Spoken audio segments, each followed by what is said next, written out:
Assalamualaikum warahmatullahi wabarakatuh. Perkenalkan, nama saya Nasrawati dengan NIM 20030150076 dari kelas PJKRB Fakultas Ilmu Keolahragaan. Baik, pada kesempatan kali ini saya akan membahas materi tentang pengaruh SAQ. Yang pertama itu speed, agility, dan quick hands. Yang pertama yaitu speed. Speed adalah kecepatan, artinya speed adalah kecepatan.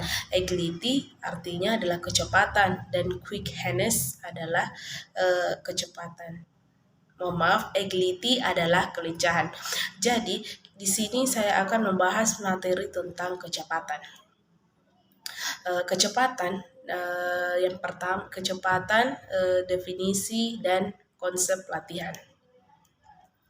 Selanjutnya yaitu apa kecepatan? Apa sih pengertian dari kecepatan itu?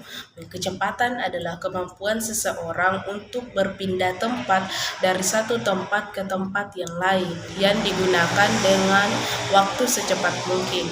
Pengertian kedua, kecepatan adalah kemampuan untuk memindahkan atau merubah posisi tubuh atau anggota tubuh dalam menempuh satu jarak tertentu dalam waktu sesingkat-singkatnya dengan satuan waktu. Selanjutnya itu kecepatan adalah suatu komponen kemampuan fisik yang peningkatannya sangat sulit, dan peningkatan hasil latihan yang eksklusif hanya meningkat 10%. Selanjutnya itu kecepatan dibagi dalam 3 macam. Yang pertama, kecepatan reaksi, kecepatan sprint, kecepatan bergerak. Kecepatan reaksi adalah kemampuan organisme atlet untuk menjawab suatu rangsangan secepat mungkin dalam mencapai hasil yang sebaik-baiknya. Kedua yaitu kecepatan sprint. Kecepatan sprint adalah kemampuan organisme atlet bergerak ke dalam dengan kekuatan dan kecepatan maksimal untuk mencapai hasil yang sebaik-baiknya. Selanjutnya yaitu kecepatan bergerak. Kecepatan bergerak adalah kemampuan organ atlet untuk bergerak secara secepat mungkin dalam suatu gerakan yang tidak terputus. Selanjutnya yaitu kecepatan maksimal yang siklis atau speed terdiri atas yaitu daya akselerasi dan kecepatan maksimal. Kecepatan maksimal yang asiklis dikenal dengan istilah agility. Agility atau kemampuan mengubah arah gerakan secepat-cepatnya, dan quick hands adalah kemampuan melakukan gerakan yang diperoleh berdasarkan aksi reaksi secepat-cepatnya. Selanjutnya yaitu komponen dalam latihan kecepatan. Yang pertama yaitu volume.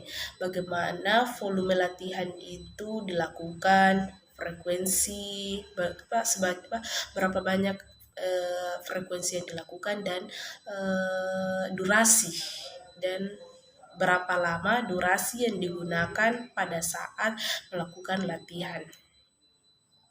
Selanjutnya yaitu volume latihan kecepatan. Dari sedang ke besar tergantung kebutuhan cabang olahraga. Contohnya yaitu sepak bola yang hanya 5 menit 300 detik untuk kecepatan akselerasi, yaitu jarak 10 sampai 20 meter dalam pertandingan. Artinya pemain bola harus mampu sprint sebanyak 100 repetisi untuk jarak tersebut jika ditempuh rata-rata 3 detik. Dalam sepak bola ketika melakukan latihan mereka harus melakukan beberapa kali repetisi dalam latihan. Selanjutnya yaitu frekuensi latihan kecepatan. Untuk pembentukan atau forming gerak cepat dapat dilakukan setiap hari melalui teknik koordinasi. Untuk gerakan khusus dapat dilakukan antara 2 sampai 3 kali dalam 1 mikron. Selanjutnya yaitu intensitas, durasi, dan recovery. Intensitas adalah tinggi atau usaha maksimal yang dilakukan. Durasi sedang atau lama. Durasinya ini kita tidak boleh terlalu lama dan tidak boleh terlalu sebentar juga. Ketika terlalu lama maka kita juga dapat overtraining dalam melakukan latihan tersebut. Dan yang terakhir yaitu istirahat atau recovery. Istirahat secara sedang maupun lama yaitu bervariasi. Selanjutnya yaitu syarat latihan kecepatan. Latihan kecepatan gerak harus dilakukan dengan usaha maksimal atau intensitas maksimal yaitu sebanyak 100%. Selanjutnya yaitu latihan kecepatan gerak berlangsung dalam tempo yang singkat. Jarak tempuh lebih besar dari 50 meter atau 60 meter. Waktu tempuhnya di bawah kurang dari 6 atau 8 detik mungkin ini maksudnya. Selanjutnya yaitu syarat latihan kecepatan. Dapat dilakukan dalam jumlah pengulangan yang banyak atau ketika melakukan suatu latihan dapat dilakukan beberapa kali. Selanjutnya yaitu latihan kecepatan gerak membutuhkan isyarat yang relatif lebih lama dan bervariasi di antara pengulangan repetisi tersebut. Selanjutnya yaitu sistem energi. Dalam latihan kecepatan yang lelah adalah sistem persyarafan, bukan otot. Ketika latihan kecepatan itu otot bukan otot yang lelah, melainkan sistem persyarafan yang ada pada diri kita itulah yang mengalami kelelahan. Selanjutnya yaitu sumber energinya adalah anaerobik atau ATP PC. Selanjutnya yaitu metode latihan. Latihan yang baik dengan metode repetisi atau repetition metode.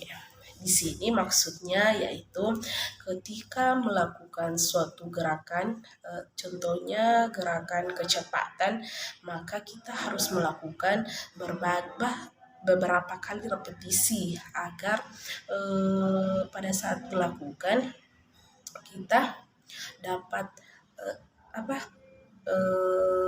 dapat lebih baik atau dapat melakukan percobaan beberapa kali supaya kita terbiasa melakukan gerakan tersebut. Itu yang dinamakan repetisi, itu dilakukan beberapa kali repetisi, contohnya 3 sampai 5 kali repetisi. Selanjutnya yaitu bentuk latihan kecepatan, yaitu yang pertama bentuk latihannya yaitu bentuk speed, latihan untuk meningkatkan frekuensi langkah dan panjang langkah. Selanjutnya yaitu agility, latihan kelincahan seperti zigzag, bumerang, dan shoot, roll, dan lain-lain. Quick hands yaitu kecepatan gerak aksi atau reaksi aksi. Contohnya gerakan menendang memukul, duduk berdiri, tidur berdiri, gerak dengan berbagai posisi, baik yang di bawah dengan stimulus atau tanpa stimulus. Baik, mungkin itu saja yang bisa saya sampaikan tentang materi pengaruh SAQ SAQ dalam pembelajaran kebugaran jasmani. Mohon maaf jika dalam presentasi saya masih banyak kekurangan. Saya akhiri. Wabillahi taufik wal hidayah. Wassalamualaikum warahmatullahi wabarakatuh.